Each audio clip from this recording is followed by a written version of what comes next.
252 ભગવદીયની સત્ય ઘટના. પરમાનંદદાસજીની પ્રેરણાદાયી સત્ય ઘટના.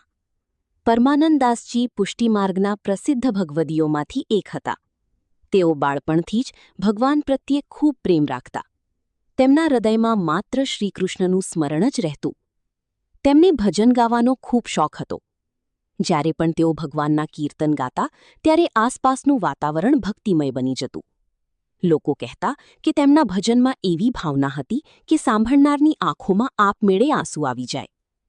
એક વખત પરમાનંદદાસજી ખૂબ ગરીબ સ્થિતિમાં હતા. ઘરમાં ખાવા માટે પણ કંઈ નહોતું. પરિવારના લોકો ચિંતામાં હતા, પરંતુ પરમાનંદદાસજી નિરાશ થયા નહીં. તેઓએ કહ્યું, જે શ્રીકૃષ્ણ પોતાના ભક્તોની ચિંતા કરી છે તે આપણને ભૂખ્યા નહીં રાખે. એ દિવસે પણ તેઓ ભજન અને સેવા કરતા રહ્યા. થોડીવાર પછી એક અજાણ્યો વૈષ્ણવ તેમના ઘરે આવ્યો. તેણે અનાજ અને જરૂરી સામાન આપી કહ્યું, આ સેવા શ્રીકૃષ્ણની આજ્ઞાથી લાવ્યો છું. એટલું કહી તે વૈષ્ણવ ચાલ્યો ગયો. પરિવારજનો ખૂબ આશ્ચર્યમાં પડી ગયા. પરમાનંદદાસજી સમજ્યા કે આ તો ભગવાનની કૃપા હતી.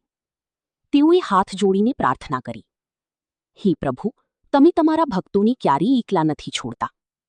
આ ઘટના પરથી સંદેશ મળી છે કે ભગવાન પર વિશ્વાસ રાખનારની મદદ જરૂર થાય છે.